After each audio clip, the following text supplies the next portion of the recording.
Bonjour la team. J'espère que vous vous portez bien.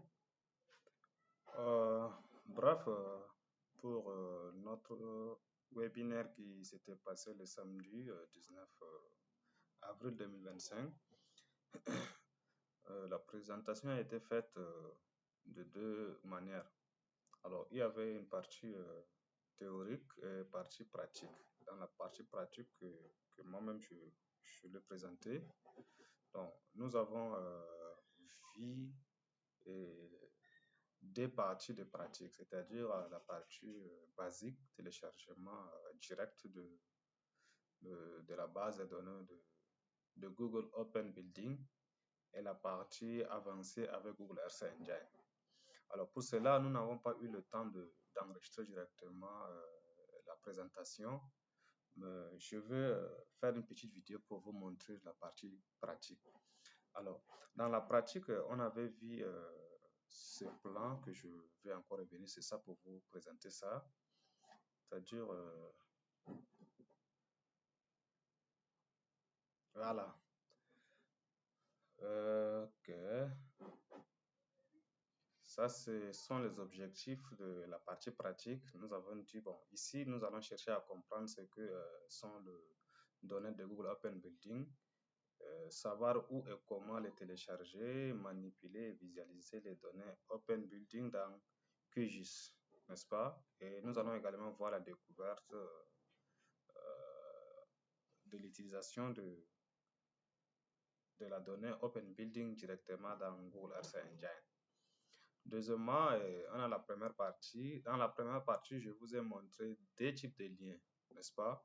Le premier lien consiste à visiter le site web du projet Google Open Building.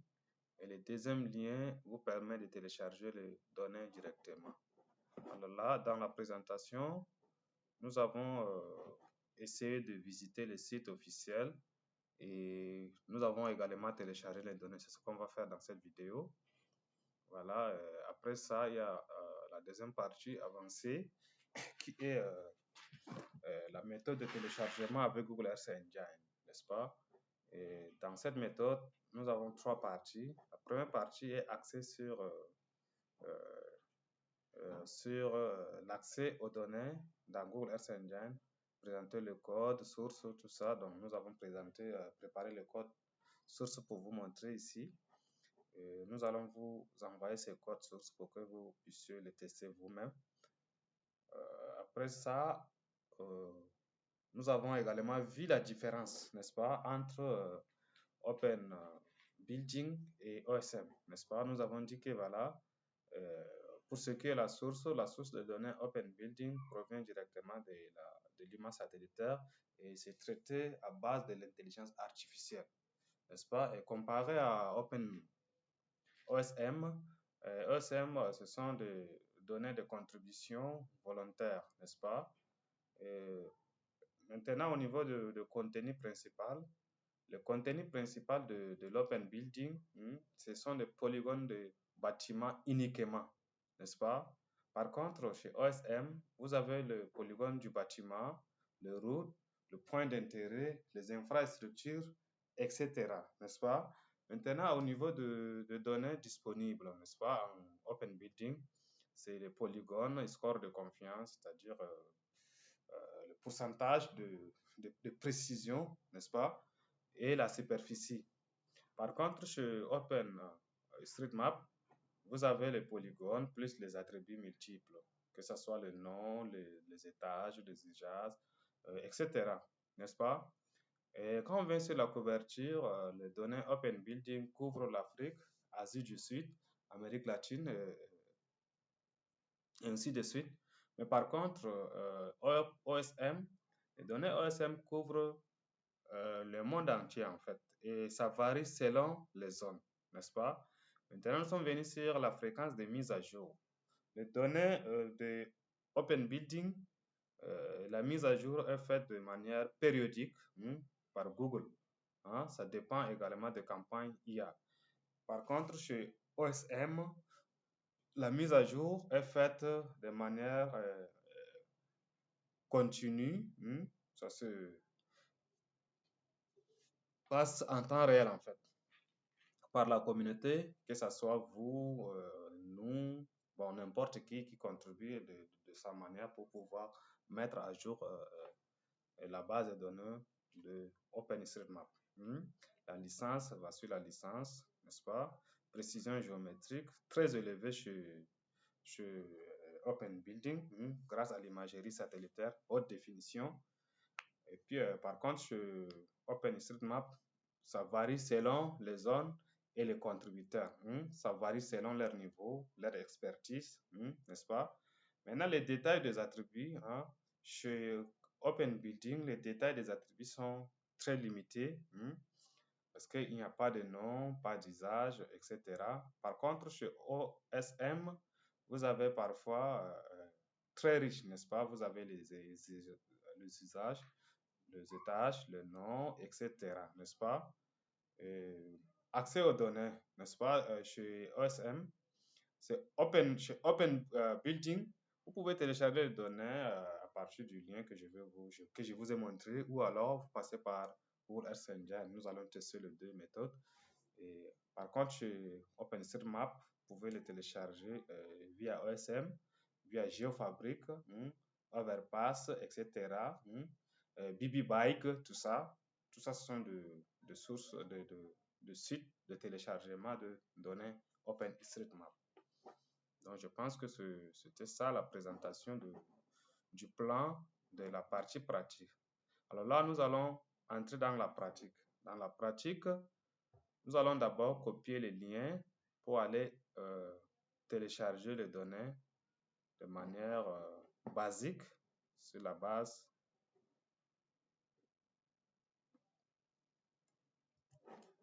Voilà. Donc, je vais juste copier les données. Vous venez dans votre navigateur. Une fois que vous êtes dans le navigateur, essayez juste de coller les liens que vous avez copiés. Je colle les liens ici. Je fais entrer. Voilà. Ici, vous pouvez explorer les sites, n'est-ce pas? Je vais essayer de traduire le navigateur. OK, il est déjà en français. Voilà, vous pouvez explorer les données ici, n'est-ce pas? Description de l'ensemble des données.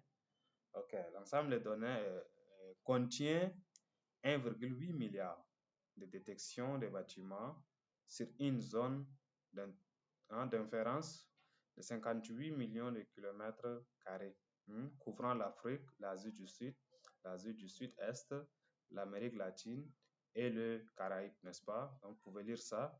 Et sur la carte, vous pouvez voir cette légende, n'est-ce pas? Là, vous voyez ce sombre, ce qui veut dire la confiance est très élevée comparé à, à la zone où voilà, l'image est un peu jaune, n'est-ce pas? Donc, vous pouvez lire ça comme ça. Maintenant, si on descend un peu, vous allez voir l'utilisation des données, n'est-ce pas? Ces données sont utilisées dans les cas d'utilisation potentielle de données sont les suivantes: cartographie de la population, réponse humanitaire, sciences de l'environnement, système d'adressage, n'est-ce pas? Planification de la vaccination, et indicateurs statistiques, etc. N'est-ce pas? Vous pouvez l'utiliser. Et comment les partenaires ont tiré parti de l'ensemble de données Open Building, sur les partenaires qui ont tiré l'intérêt. Voilà, vous pouvez voir ça et puis lire la description. Voilà, ici nous allons explorer les données existantes de Open Building sur le plan mondial, n'est-ce pas? Vous pouvez voir ça comme ça. Là, vous voyez que ce vert, voici la légende qui montre la confiance dans cette zone, etc. Vous pouvez voir ça. Là, on peut peut-être dézoomer pour bien voir. Je pense que je présentais ça dans euh, le jour du webinaire. Donc, vous pouvez dézoomer pour voir quel pays est couvert par ces projets, n'est-ce pas? Vous pouvez dézoomer. Mais comme mon collègue l'avait évoqué l'autre jour, ces projets prennent en compte le pays du Sud, n'est-ce pas? Les pays du Nord ne sont pas concernés pour le moment par ces projets. Je suis sûr qu'il est en train de s'étendre. Il va toucher dans bientôt tout l'ensemble du globe. Mais pour le moment, il est beaucoup plus utilisé dans le pays du Sud. Regardez, par exemple, comme mon pays, le Tchad, n'est pas, en grande partie, n'est pas concerné par les projets. Regardez, là où vous voyez c'est noir, ce qui veut dire les données Open Building ne sont pas disponibles dans ces zones, n'est-ce pas? Quand on vient ici en Europe, vous allez voir que, voilà, ici en Europe, les pays ne sont pas concernés par ces projets, n'est-ce pas? Voilà, c'est un peu ça. Maintenant, vous pouvez descendre jusqu'à ici en bas. Ici, je vous ai montré comment vous pouvez télécharger les données Open Building de manière très simple, n'est-ce pas? Regardez comme vous voyez, là où il y a les carrés grisés, ce sont les pays où les données Open Building sont disponibles, n'est-ce pas?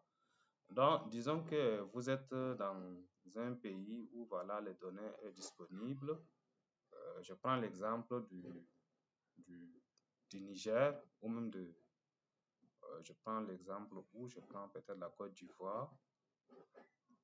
Je prends la Côte d'Ivoire ou la Guinée. Bon, j'avais pris l'autre jour Yaoundé. Vous pouvez prendre n'importe quelle zone d'intérêt selon votre thématique. Disons, je prends ici même une partie du Tchad, si je le veux, ici en bas. Bon, ça couvre en même temps le Cameroun, le Tchad et un peu le Nigeria. Donc, vous pouvez télécharger ici cette partie. Donc, il suffit de faire un clic, un clic gauche, je vois. Maintenant, vous voyez les liens apparaître, n'est-ce pas? Il vous dit 111-8 building.csv. Ça, c'est le format dans lequel vous allez obtenir ces données. Et voici le méga que ça va prendre, n'est-ce pas? Ça prend 550 MB. Donc, si vous n'avez pas le méga suffisant pour télécharger, ne cliquez pas sur Building qui apparaît en bleu, n'est-ce pas? Si vous cliquez là, ça lance directement le téléchargement. Là, vous pouvez lancer le téléchargement pour télécharger et puis nous allons vous montrer comment vous pouvez l'ouvrir directement dans QGIS. Alors là, si vous avez des questions concernant ce projet, vous pouvez descendre juste en bas. Vous allez voir les questions-réponses qui sont déjà là. Vous pouvez juste dérouler et puis voilà une question et voici la réponse à cette question. Vous pouvez dérouler pour lire toutes ces questions et puis les réponses à ces questions. Voilà, je pense que c'était ça. Et après avoir téléchargé, je vous ai montré comment on peut dézipper et importer ces données directement dans QGIS. Voilà, là, ça c'est ce que j'avais déjà téléchargé. Voilà ça. Donc, il faut juste le dézipper, n'est-ce pas? Donc, je l'avais dézippé ici. Et une fois dézippé, vous faites partez dans votre logiciel QGIS. Bon, là, nous n'allons pas l'ouvrir ici parce que ça prend du temps à s'ouvrir. Voilà, pour l'ouvrir, c'est très simple. Vous pouvez venir dans couche, ajouter une couche. Vous venez sur ajouter une couche de texte délimité. Cliquez là. Maintenant, vous partez, vous cherchez votre base de données. Voilà, elle est là. Vous faites juste un clic. Vous l'ouvrez ici. Attendez que ça charge parce que c'est un peu lourd. Donc, ça charge encore. C'est un peu lourd. Voici le nombre d'enregistrements qui apparaît ici en bas. Détection de type de colonne en cours. Voici le nombre de types de colonnes. C'est en millions en fait. C'est ça qui est en train de charger. Donc, vous attendez à ce que la détection finisse. Une fois c'est bon,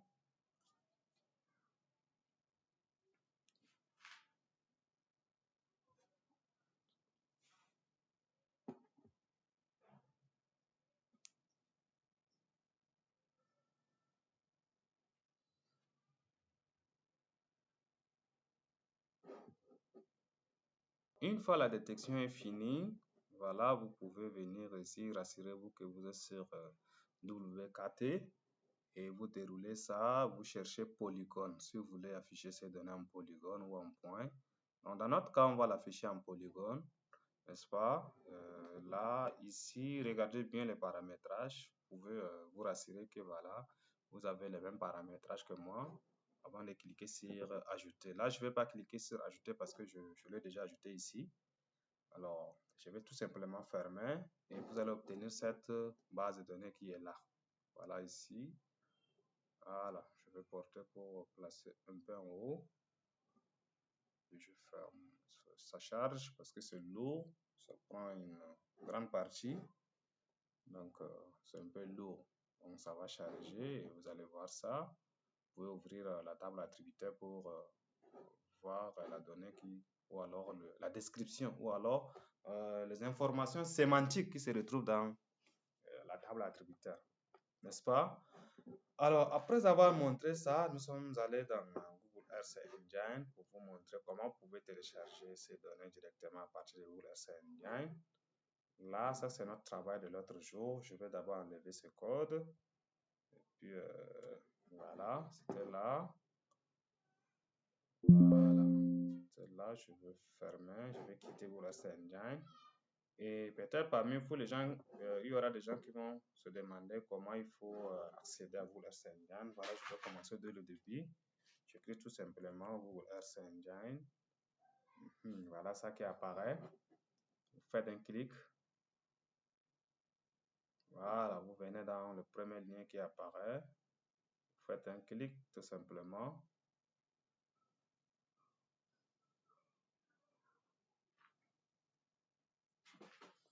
Patientez, ça s'ouvre. Voilà, une fois que ici, vous partez dans plateforme. Cliquez sur plateforme et vous cliquez sur éditeur de code, n'est-ce pas? Faites juste un clic sur ça pour ouvrir l'éditeur de code Google Earth Engine. Voilà, là ici dans l'éditeur de code. Mais dans votre cas, vous allez créer un compte. Mais là, moi, j'ai déjà un compte. Donc, comme ça, je suis dans mon éditeur de code. Mais il y a une chose à comprendre, comme je l'ai évoqué l'autre jour. Le code ne reconnaît pas le français. Donc, vous êtes obligé de traduire votre navigateur ou alors votre interface de travail de Google Earth Engine en anglais, n'est-ce pas? Donc, vous venez tout simplement ici, faites un clic. Vous définissez l'anglais et vous dites traduire, n'est-ce pas? Comme ça, il est traduit en anglais. Et vous revenez un instant.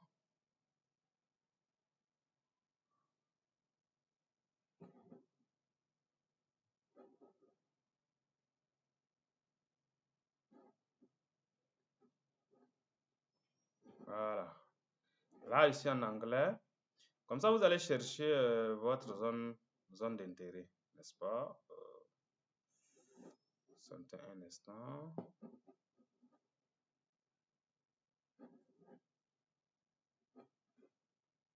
Je suis en anglais. C'est bon. Ça, c'est le réseau qui est en train de me déranger déjà. Une minute, je vais actualiser la page.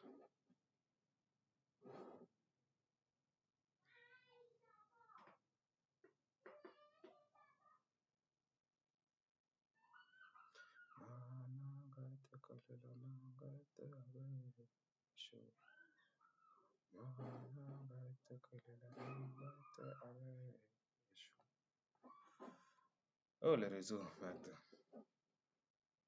Voilà, là, je peux chercher une zone d'intérêt. Je zoome, je viens peut-être en Côte d'Ivoire, Yamoussoukro, n'est-ce pas? Je peux zoomer sur Yamoussoukro, en Côte d'Ivoire. J'active vie satellitaire. Voilà, là, je suis à Yamoussoukro. Je vais zoomer. Je vais zoomer par exemple, voilà, dans cette partie. Juste là, je dis que bon, j'ai besoin de bâtiments de cette zone. Tout ce que vous avez à faire, c'est de dessiner votre zone d'intérêt, n'est-ce pas? Je prends là, ici.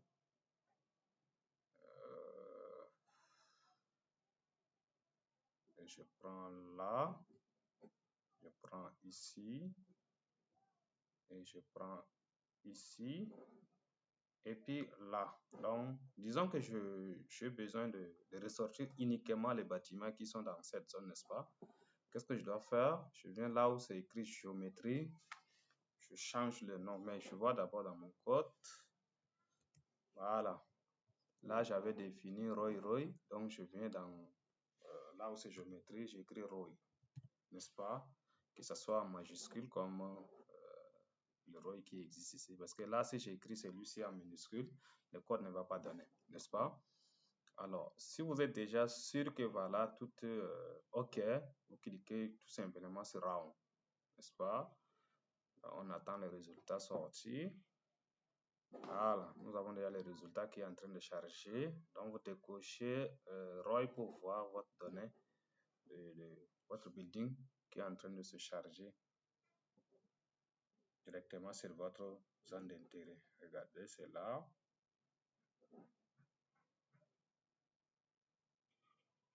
OK, là, vous avez déjà le bâtiment, l'empreinte du bâtiment de votre zone d'intérêt, n'est-ce pas? Donc, une fois que vous êtes satisfait, tout ce que vous avez à faire, c'est de venir sur là où c'est écrit Task en bleu, en jaune. Vous faites un clic et vous déroulez ici. Vous partez, vous donnez peut-être le nom de votre zone d'intérêt. Changez le nom. Disons, je dis bâti. Je peux également revenir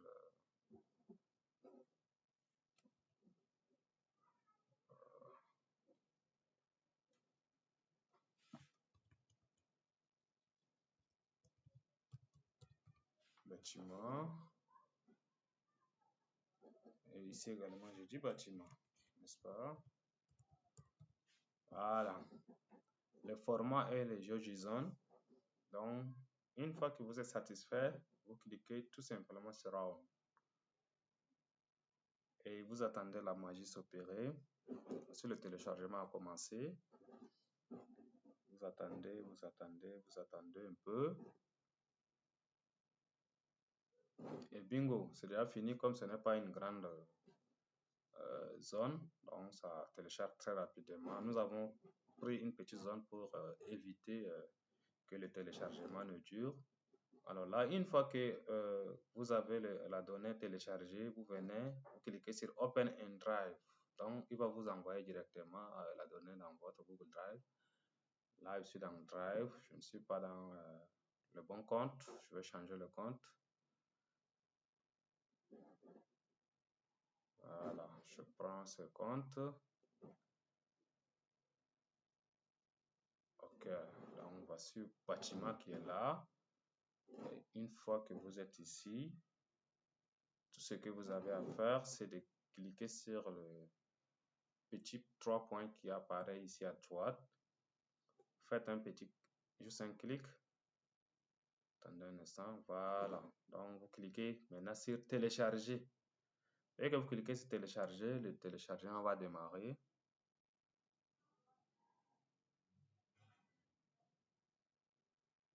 Attendons un instant, le téléchargement va démarrer. Voilà, ça a démarré et c'est bon déjà. Une fois que la donnée est téléchargée, vous venez dans QGIS, n'est-ce pas? Et je vais décocher tout cela. Maintenant, je peux faire ouvrir la donnée en glisser-déposer, n'est-ce pas? Je viens ici, voilà, là je porte, je viens dans QGIS et puis je dépose tout simplement dans le logiciel, n'est-ce pas? Voilà, c'est déjà là. Vous faites un clic droit, vous venez sur zoom sur la couche et boum, vous avez zoomé sur la couche. Attendez que ça charge, voilà, ça a chargé. Voici, vous êtes en Côte d'Ivoire, à Yamoussoukro. Et voici la zone d'intérêt que vous avez définie dans Google Earth Engine et la donnée que vous avez téléchargée. Donc, vous pouvez déjà faire vos opérations, le traitement que vous voulez faire, vous pouvez le faire avec cette donnée, n'est-ce pas? S'il y a des modifications à faire, vous pouvez apporter votre expertise pour modifier certains trucs. Mais là, vous avez déjà une base de données sur l'empreinte du bâtiment qui va vous servir à faire autant d'analyses que vous voulez. Merci, c'est tout pour cette vidéo. Je peux dire ça, c'est le résumé de ce qu'on avait vu l'autre jour. Donc, vous pouvez télécharger cette vidéo sur notre chaîne YouTube et regarder ça pas à pas.